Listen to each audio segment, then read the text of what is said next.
The first time you see $100,000 in your investment account, something weird happens. You don't suddenly become rich, but for a moment, you feel rich. You look at the number and think, I finally did it. And that's exactly when your brain can start working against you. Because the most dangerous thing you can do after reaching $100,000 isn't losing it in the stock market. It isn't buying crypto. It isn't even spending $100,000. It's something much smaller. Something that feels completely harmless. You start spending like the person you think you should be, now that you have $100,000. And once that happens, your next $100,000 can become dramatically harder to build. But why? The answer has almost nothing to do with math. It starts in your brain. Think about the difference between having $99,000 and $100,000. Financially, it's just $1,000. Psychologically, it feels like crossing a finish line. And humans are obsessed with finish lines. That's why a number like 100,000 feels completely different from 97,000 or 103,000. Your brain sees the milestone and says, I'm no longer behind. And that feeling is powerful. Because after years of saving, skipping expensive vacations, driving an old car and watching other people spend money, you finally have proof that your discipline worked. So naturally, your brain asks, what am I allowed to buy now? And that's where the trouble starts. Imagine you're 32. You live in Phoenix. You drive a 7-year-old Toyota. You contribute to your 401k, invest every month, and keep your expenses under control. Then one morning, you check your accounts. $100,000. You stare at it, and suddenly that Toyota feels old. You've been looking at the $700 a month car for months. Before, you told yourself, I'll buy it when I can afford it. Now you think, I can afford it. So you upgrade. Then 6 months later, you move into a nicer apartment. Then eating out becomes 4 times a week instead of once. Then the subscriptions start. Nothing feels reckless. That's the dangerous part. You're not suddenly buying a Lamborghini. You're making small permanent upgrades. And your brain is incredibly good at making permanent expenses feel temporary. $150 more here, $200 more there, just another $50.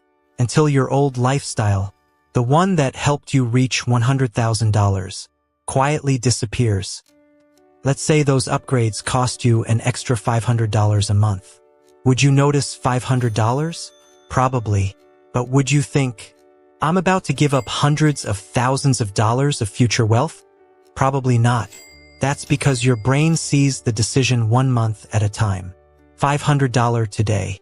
Not $500 every month for 30 years. But imagine investing that $500 every month instead. At a hypothetical 7% annual return with monthly investing, it could grow to roughly $610,000 after 30 years. You contributed $180,000. The rest would come from growth. Now look at the decision differently. That $500 dinner, that upgraded car, that nicer apartment, that subscription you barely use, isn't really costing you $500. It's costing you the future value of $500. And your brain has a problem with that. Psychologists call one part of this present bias. We naturally value something we can enjoy right now more than something that might benefit us decades from now. Which is exactly why a $699 car payment feels easier to accept than a $45,000 price tag. Same car, completely different psychological reaction. But here's where the story gets even more interesting. After you reach $100,000, you don't just change how you spend. You can change who you compare yourself to. Before $100,000, maybe you're proud that you have $50,000 saved. Then you open Instagram. Someone your age just bought a $900,000 house. Someone is driving a Porsche. Someone claims they're making $30,000 a month. Someone is vacationing in Hawaii. And suddenly, your $100,000 doesn't feel impressive anymore. 5 minutes ago, you felt successful. Now you feel behind. Your bank account didn't change. Your perception did. And that creates a dangerous question. What do I need to do to look like I'm winning? This is where people confuse two completely different things. Having money gives you options. Looking like you have money gives you expenses. Think about two people. Person A drives a 10-year-old Honda. Person B drives a $90,000 Porsche. From the outside, who looks richer? Obviously, person B. But suppose person A has $300,000 invested, and person B has $20,000 in savings and a huge monthly payment. Who has more financial freedom? You can't tell by looking. And that's the uncomfortable truth about wealth. The things that make you look rich aren't necessarily the things that make you rich. Sometimes becoming wealthier actually makes you look less impressive. You drive the older car. You keep the smaller house. You say no to things your friends can afford. Not because you're broke. Because you're buying something they can't see. Options.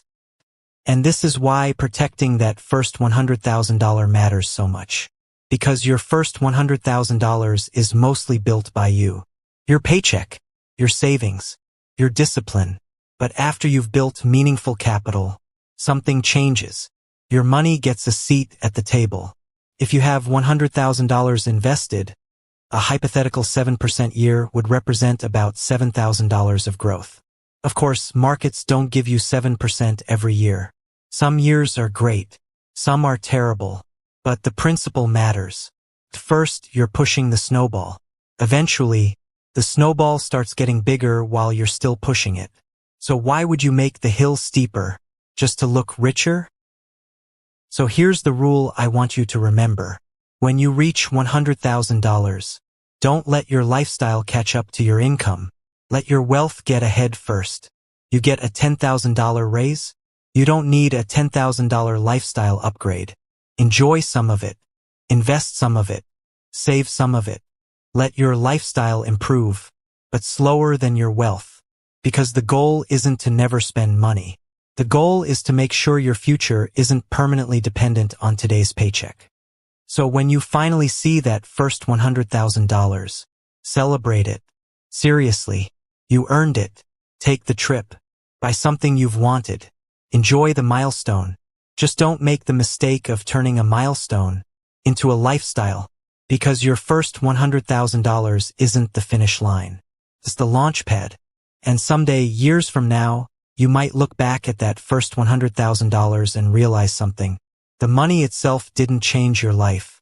The decision to leave it working did. Because real wealth isn't about proving that you've made it. It's about creating enough freedom that you don't have to keep proving anything to anyone. So celebrate the milestone.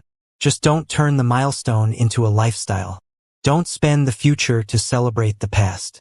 And if you're wondering why some people seem to be getting richer while you're working just as hard as they are, there's a reason for that. Watch this next. Why is everyone getting rich except you?